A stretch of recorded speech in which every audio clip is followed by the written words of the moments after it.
So I just did a video on attachment style. One of the things that I offer in my coaching program is a faith-based and a secular-based. So it's really great because all of the scientific stuff completely aligns with the spiritual stuff if you are a Christian, and I am a Christian.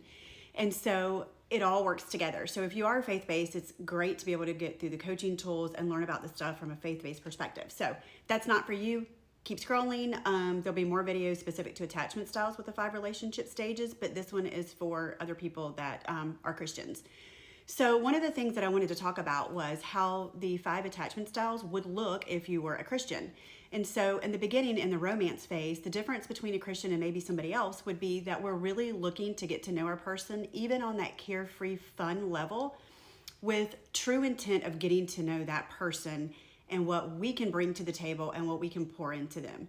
Whereas a lot of the dating world right now is what I'm looking for, what they can do for me, very self-centered.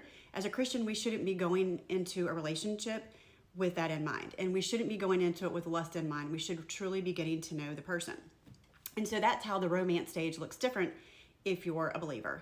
The next stage is a power struggle stage, and this is where you really are tested and where you really have to look to God, because that's where the conflict arises, and we really have to pray to see our partner through God's eyes, how He sees them, so that we can see their flaws with compassion. And so during conflict, we can see our own faults. We can put aside our pride and be honest about where we can grow and pray about the parts of our heart that God needs to show us, and show up for our partner well and be able to look at them with compassion. This is where we can use love in action to show up in a way that we are meeting them halfway, we're compromising, we're showing up as a partner. If you're both believers and you're both Christians, it's a great time to pray through the conflicts that arises or pray to understand each other's differences. But this is where love in action really shows up. So the next stage, the stability stage, is where we just kind of get that peace and security and stability, and we know where that peace comes from. This is a great time to just pray that God still navigates you through your relationship and that you will continue to work on your relationship. And if you're a Christian and you're a believer, you're working on your own relationship with God and you're working on your partner, including God in that too. And so that stage will be able to be moved through a lot quicker, especially if you're working on any attachment style issues you may have going on and you're using your faith to help with those issues as well. The commitment phase obviously is what God designed marriage for and designed us for as far as relationships. This is where you consciously choose your person every day and you honor your covenant. You're choosing them despite their flaws.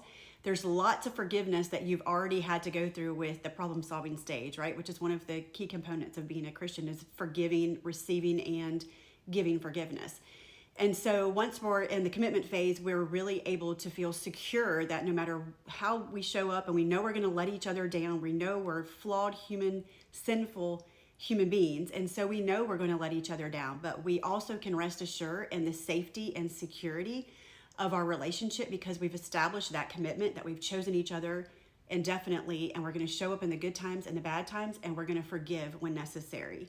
This is also just a time that we can, again, continue our relationship growth through prayer and making sure that we don't completely put all of our value and our worth and our security in our partner, because we know we put that in God, but we're still able to really bring those things to the marriage or the relationship.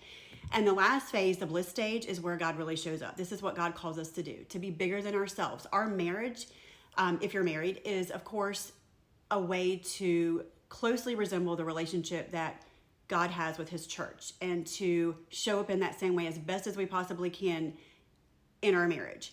And so this is where we really take our marriage to the next level and we give back. So this is where a lot of times in churches you'll see couples that have decided they're ready to adopt or maybe go on a mission trip, but this is what we're called to do, is to take our love and put it out for the world to see so they can see God through our relationship. So that's just my perspective on the 5 stages as a Christian.